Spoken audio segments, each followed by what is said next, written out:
रणस्नेहाची सुंदर युवती आता करी समाप्ती, आता करी समाप्ती, आता करी समाप्ती, आता करी समाप्ती.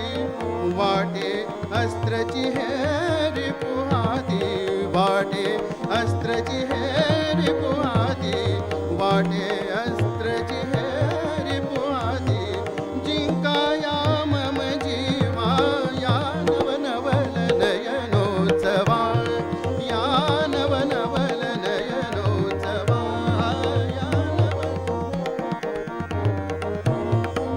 या नवनवल नयनोत्सवा, या नवनवल नयनोत्सवा. बघुनी मानस हे अनुभवत भिनवा, मानस हे अनुभवत भिनवा. मोहन कोमल भावा, कोमल भावा, कोमल भावा. या नवनवल नयनोत्सवा, या नवनवल, या नवनवल, या नवनवल नयनोत्सवा.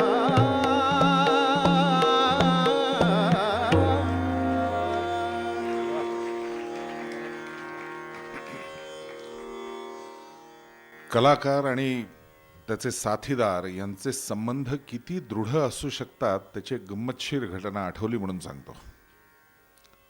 राजहंस नावाचे जे मॅनेजर होते गंधर्वांकडचे, काहीतरी हिशेबावरनं त्यांचं आणि तबला नवाज उस्ताद अहमदजान तिरखवा साहेबांचं काहीतरी भांडण झालं आणि तिरखवा साहेब चिडले आणि निघून गेले रामपूरला. 2-3 महिन्यांनी ते परत आले पुण्यामध्ये आणि एका कव्वाली, कजरी, ठुमरी असं सगळं गाणाऱ्या, गझल असं गाणाऱ्या एका नायकिणीच्या अड्ड्यावरती वाजवायला, तिला साथ करायला आले होते. अतिशय नावाजलेली तबले लावत होते आणि समोर जी लोक आली होती ऐकायला, त्यातले एक म्हणले, खासा बाप यहाँ कैसे? तो बोले क्यों, क्या हो गया? बोले आज तो वहां पे स्वयंवर है बाल गंधर्व जी का और यहाँ पे. जुळवलेले तबले परत मिटले. तो बाईकडे बघितलं म्हणले, बेटी माफ करना, लेकिन अगर मैं नहीं गया तो गंधर्व नहीं गाएंगे. आणि स्वयंवरच्या प्रयोगाच्या तिथे येऊन हजर. तो बसला होता तबलजी, त्याला म्हणले, चल हट, मैं बजाने वाला हूँ. ऑर्गनवाल्याला म्हणले, चल सूर दे. सूर घेऊन तबला त्यांनी लावला. इकडं शेवटच्या घटका, अगदी आता घंटा वाजणार आणि प्रयोग सुरू होणार. आणि लागलाय तबला म्हणल्यानंतर त्यांनी एक त्यांची पद्धतीची होती तशी ती एक जोरात चाट मारली आणि आतमध्ये शेवटचे दागिने कर्णफुलं वगैरे घालणाऱ्या गंधर्वांनी पटकन राजहंसांना बोलवलं आणि म्हणले, अहो इकडे इकडे, चेहऱ्यावर एक अत्यंत आनंद असून, नक्की तिरकवा साहेब आलेत, बाहेर जाऊन बघा बरं म्हणले. हा जो एकमेकांमधला एक स्नेहभाव होता, तारा जुळलेले असतात आतनं कुठेतरी, म्हणून हे सगळे कलाकार एकमेकांशी कायम असे एकमेकांना उचलून धरत संपूर्ण विश्वच मोठं करत असतात आपल्यासाठी. या सगळ्या लोकांनी गंधर्वांवरती प्रचंड प्रेम केलं आणि म्हणून असेल कदाचित तिरखवा साहेबांनी एके ठिकाणी म्हणून ठेवलंय की मैं सिर्फ दो ही नवाब जानता हूं, एक गाने वालों का रामपुर का नवाब और दूसरा रंगभूमी पर गाने वाला हमारा नवाब. ही प्रतिमा गंधर्वांना देणारे तिरखवा साहेब सुद्धा तेवढेच महान आणि म्हणूनच असेल अनेक ठिकाणी त्या काळात लोकांना ही जुगलबंदी वेगळी बघायला मिळाली. तो स्वयंवरचा प्रयोग होता. पडदा उघडल्यानंतर प्रयोग सुरू झाला आणि सुरू झाल्यानंतर त्यांच्याकडे बघूनच मम सुखाची ठेव इतका वेळ म्हणलं गंधर्वांनी की इतका आनंद झाला होता त्यांना वेगवेगळ्या पद्धतीने की आलायत आपण मला साथीला, की शेवटी तिरकवांच्याच ते लक्षात आलं. तबल्यावरचा दाब थोडा कमी करून ते म्हणले, दादाजी आगे की लाईन, आणि मग नाटक पुढे सुरू झालं होतं. हा जो एक सवाल जवाबाचा भाग असतो, एकमेकांच्या आंतरिक प्रेमाचा भाग असतो, हा त्यावेळेला होता. म्हणून ही माणसं महान होती, या कलाकृती महान होत्या. त्या काळातले सगळे भाव विभाव विभ्रम जे काही गंधर्व चेहऱ्यावरती दाखवायचे ते लोकांसाठी सुद्धा आदर्श होते. म्हणजे त्या काळामध्ये तर आजच्यासारखं लव्ह मॅरेज वगैरे प्रकार असण्याची शक्यताच नाही, पण मुलगी बघायला आलेला मुलगा सुद्धा नयने लाजवीत सारखी ती ओठांची हालचाल करता येते का तिला, तर मग ते पोहे बिये मुर्दे चव, तर तिला हो म्हणणार, अशी परिस्थिती होती. त्यामुळे गंधर्व हे आपल्यासाठी रंगभूमीवर अवतरलेलं एक सुरेल स्वप्न होतं. ते स्वप्न कधीही मिटू नये असंच प्रत्येकाला वाटत राहतं आणि म्हणून आपण पुनःप्रत्ययाच्या आनंदासाठी सातत्याने येत असतो. त्याच नयने लाजवीत या पदाकडे आपण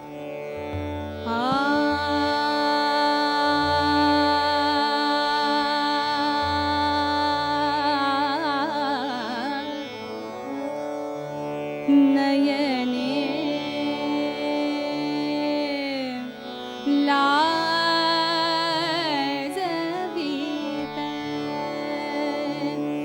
नयने लाजवीत नयने लाजवीत नयने लाजवीत नयने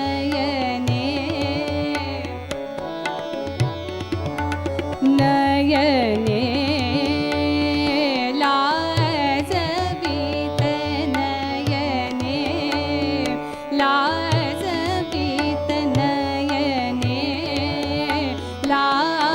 लाजवीत नयने नयने लाजवीत बहुमोल रत्ना बहुमोल रत्ना बहुमोल रत्ना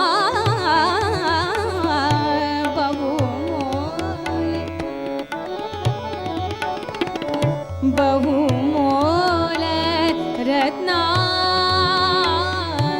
जणू धैर्यधर धारित जणू धैर्यधर धारित जणू धैर्यधर धारित धनदास मधना नयने लाजवीत नयने लाजवीत नयने लाजवीत नयने लाजवीत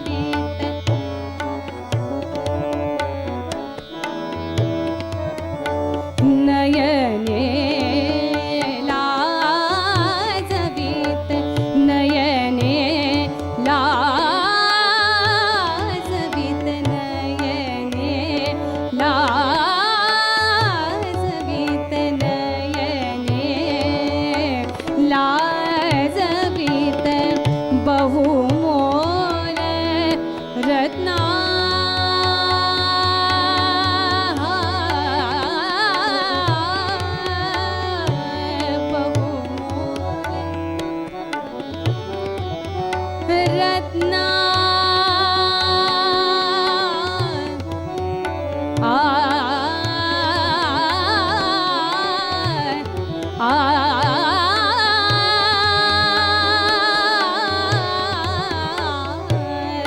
बहुमोल रत्ना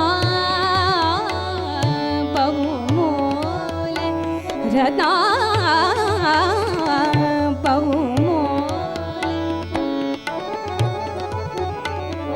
बहुमोल रत्ना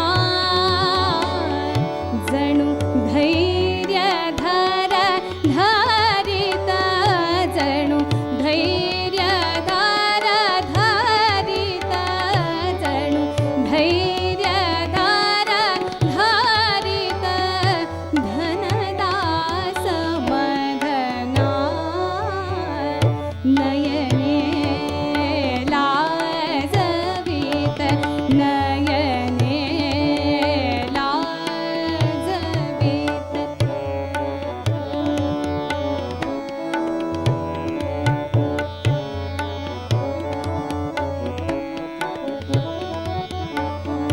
नमवी पहा भूमी नमवी पहा भूमी नमवी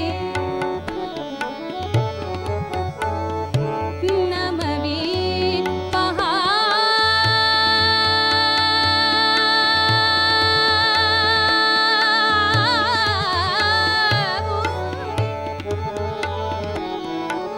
नमवी पहा आ आ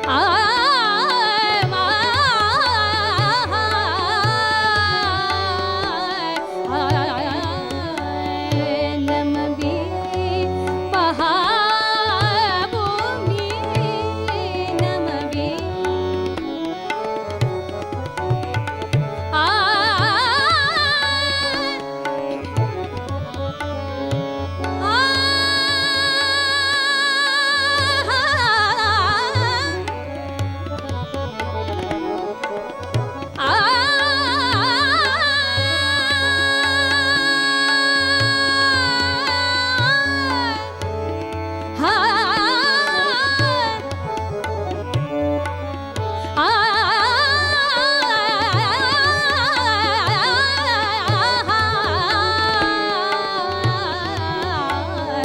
नमवी पहा भूमी नमवी पहा भूमी नमवी नमवी पहा भूमी हा चालताना हा चालताना हा चालताना हा हा चालताना सुचवीत तिज तुझी सुचवीत तिज तुझी मज पुढे निर्धना नमये लाजवीत नयने नयने लाजवीत नयने नयने लाजवीत नयने लाजवीत नयने नयने नयने लाजवीत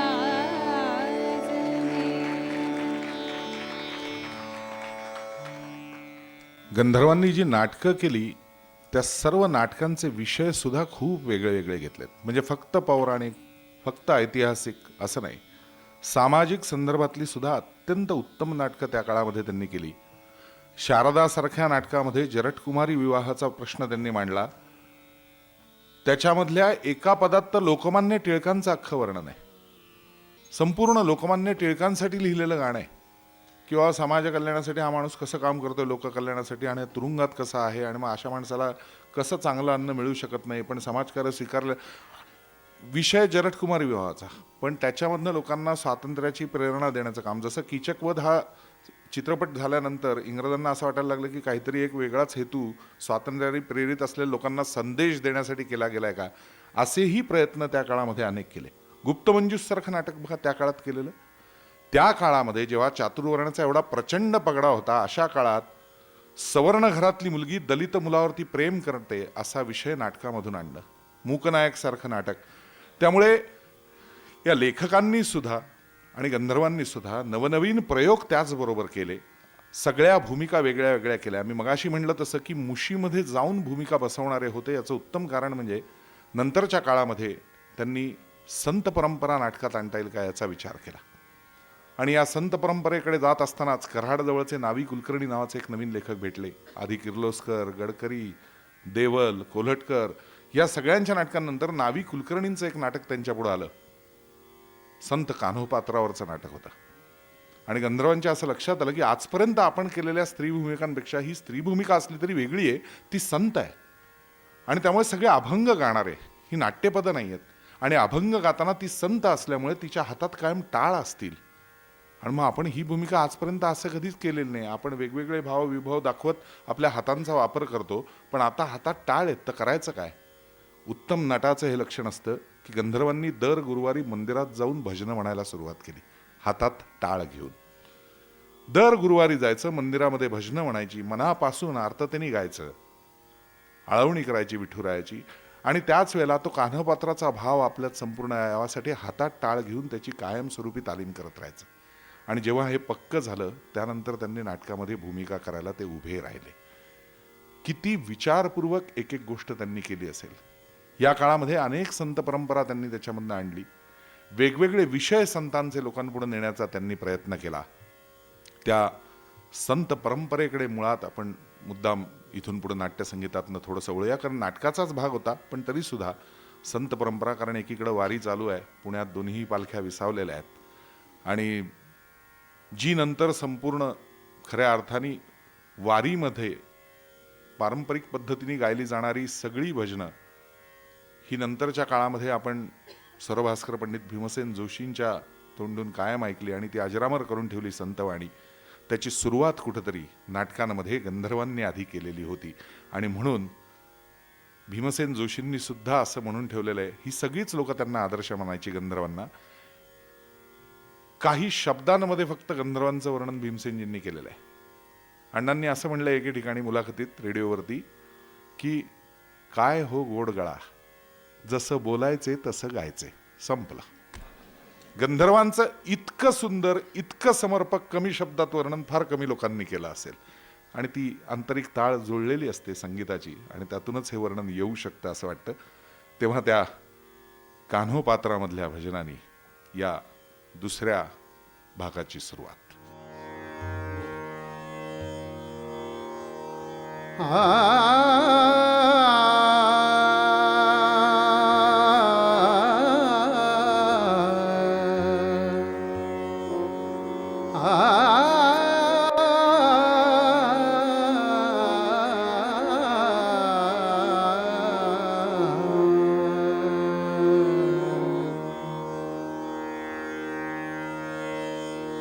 अवघाची संसार,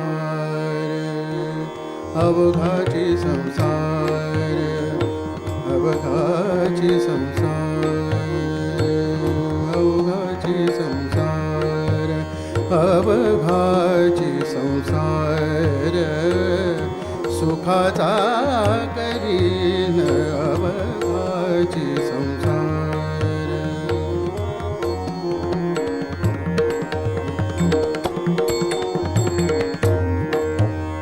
अवघाची संसार, अवघाची संसार, अवघाची संसार, अवघाची संसार, अवघाची संसार, अवघाची संसार, अवघाची संसार.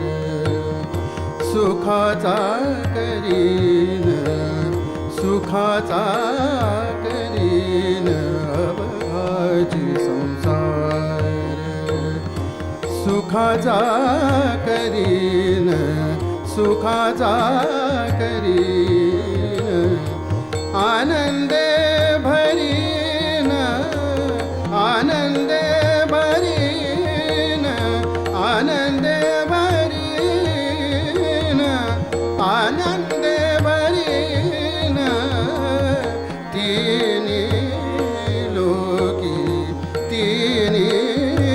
लोकी अवघाची संसार अवघाची संसार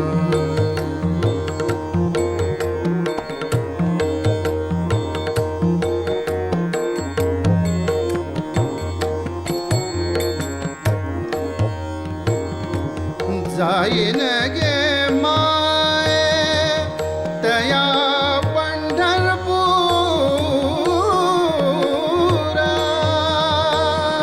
जाईन गे माये जाईन गे माये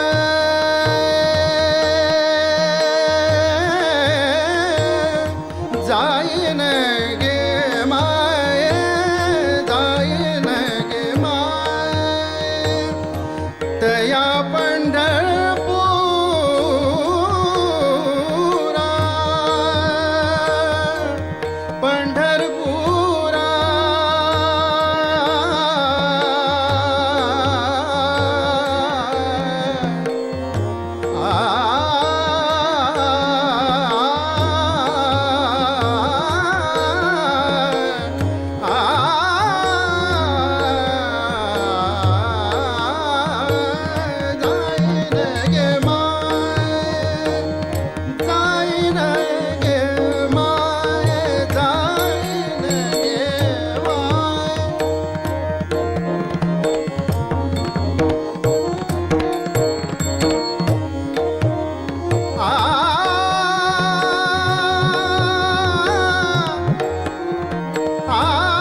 कुमा देवी वरा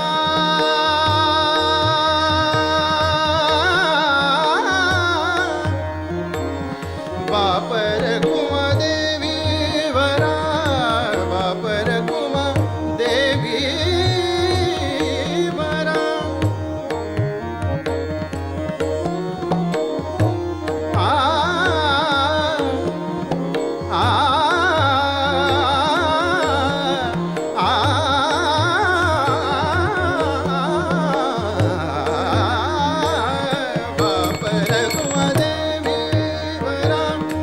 विठ्ठलाची भेटी विठ्ठलाची भेटी विठ्ठलाची भेटी बापर कुमादेवी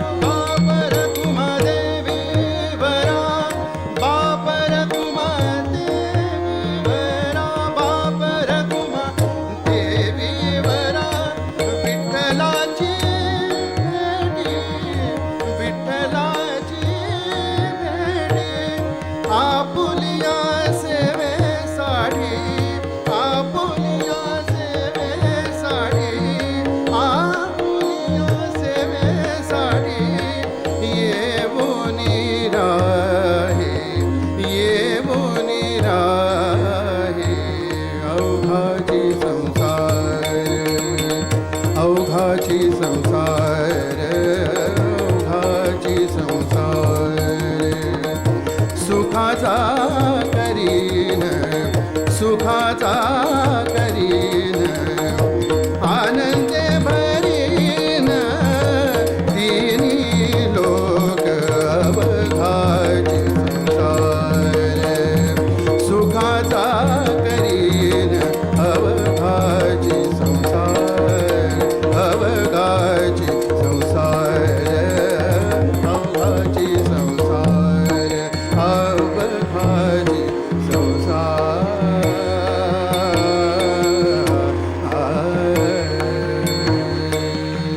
वा वा वा.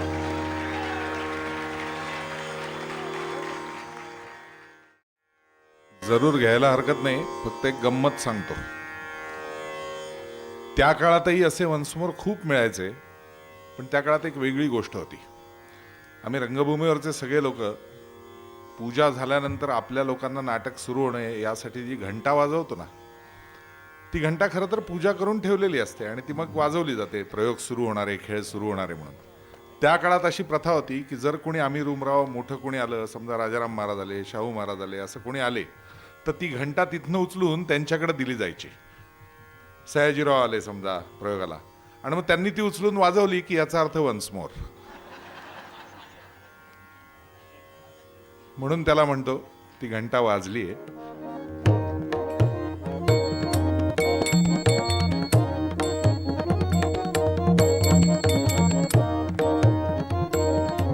बापर कुमा देवी वरा देवी वरा बापर कुमा देवी वरा बापर कुमा देवी वरा बापर कुमा देवी वरा विठ्ठलाची भेटी विठ्ठलाची भेटी आपुलिया सेवेसाठी आपुलिया सेवेसाठी आपुलिया सेवेसाठी येऊनी राहे येऊनी राहे अवघाची संसार सुखाचा करीन आनंद भरीन तिन्ही लोक अवघाची संसार